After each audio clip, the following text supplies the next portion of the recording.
हराम हलाल के ऊपर बहुत सारी चीज़ें, औलाद पे क्या चीज़ें मुरतब हो जाती हैं, औलाद पे क्या चीज़ें असर कर जाती हैं जो पेरेंट्स जाने अनजाने में भी, बहुत ज़बरदस्त। मतलब अगर वो अपनी तरफ से नहीं कर रहा, वो कह रहा है मैं हलाल कमा रहा हूँ, लेकिन वो अनजाने में कमा रहा है हराम, जी।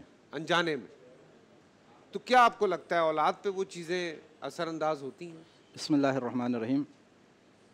यकीनन औलाद के ऊपर उसका असर होगा। कुरान करीम के अंदर रसूल अकरम सल्लल्लाहु अलैहि वसल्लम के हवाले से अल्लाह रब्बुल इज़्ज़त ने फरमाया कि यसअलूनका माज़ा उहिल्ल लहुम कुल उहिल्ल लकुमुत तय्यिबात, कि लोग आपसे सवाल करते हैं कि कौन सी चीज़ उनके लिए हलाल है।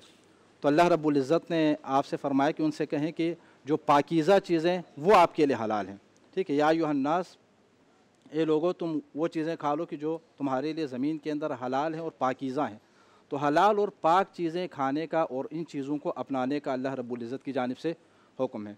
अब मुआशरे के अंदर हमारे यहाँ जो बहुत सारे मसाइल पैदा हो जाते हैं, उनमें से एक औलाद की तरबियत के हवाले से आपने एक इंतहाई अहम पॉइंट उठाया है। कभी कभी हम नाफहमी में या नादानी में या न समझते हुए ये ख्याल करते हैं कि अगर हम हलाल और हराम का ख़्याल रखे बग़ैर अगर पैसे कमाएँगे और अपनी दौलत में अगर इजाफ़ा करेंगे तो उससे औलाद का भला होगा, औलाद का मुस्तक़बिल जो है वो ताबनाक हो जाएगा। देखें, फ़िक़ही लिहाज से अगर आप चीज़ देख लें ना, एक है हुक्म फ़िक़ही और दूसरा है हुक्म वज़ई। हुक्म फ़िक़ही का मतलब है कि अगर आपको किसी चीज़ के हराम होने का इल्म ना हो, जैसे ये पानी आपके सामने रखा है, आपको मालूम ना हो कि ये पानी है या नहीं है, आप अगर पी लेते हैं तो आपके लिए हलाल है। क्यों? चूँकि आपको मालूम नहीं है कि यह हराम है, अनजान। जी। हाँ। लेकिन उसका वज़ई असर आपके ऊपर होगा। अगर खुदा न खास्ता वो पानी, उस पानी के अंदर जहर मिलाया गया था, तो उसका असर न जानने की वजह से ऐसा नहीं कि आपके ऊपर नहीं होगा, होगा। तो बिल्कुल इसी तरह औलाद बेचारे तो गाफिल हैं इस चीज़ से कि बाप उसका जो कमा कर दे रहा है, ठीक है, वो उनके लिए हलाल है या हलाल नहीं है, लेकिन उसका वज़ई असर उनकी ज़ात के ऊपर होगा। अल्लाह रब्बुल इज़्ज़त ने इंसानों के सामने हलाल और हराम की जो चीज़ें रखी हैं ना, असल में मसाले और मफासिद की बुनियाद पर रखी हैं। वो सारी चीज़ें आपके लिए हलाल हैं कि जिनके अंदर आपका फ़ायदा पोशीदा है, बने इंसान का फ़ायदा उनके अंदर है, और वो चीज़ें आपके लिए हराम हैं कि जिनके अंदर आपका नुकसान है, जिनको अपनाने की वजह से आप नुकसान में पड़ सकते हैं। एक मुआशरे के अंदर बहुत ही अहम जो मसला आजकल देखने में आ रहा है, जिसके हवाले से अभी चंद मिनट पहले भी हम गुफ्तगू कर रहे थे ना, कि गोश्त वगैरह के हवाले से, ज़बीहे के हवाले से एक तो अभी बात भी हो गई कि जब उस वक्त तक हलाल नहीं होगा जब तक आप शरई तरीक़े से उसको ज़बह नहीं कर लेते। ये चलो शरई तरीक़े से अल्हम्दुलिल्लाह हमारे यहाँ ज़बह हो जाता है, लेकिन एक और चीज़ की जिसका ख़याल आम तौर पर नहीं रखा जाता, जिसकी तरफ तवज्जो होनी चाहिए लोगों की, वो ये है कि शरई तौर पर ज़बह करने के बाद भी जब तक उसको पाक नहीं किया जाएगा उस वक्त तक उस चीज़ का खाना हराम है।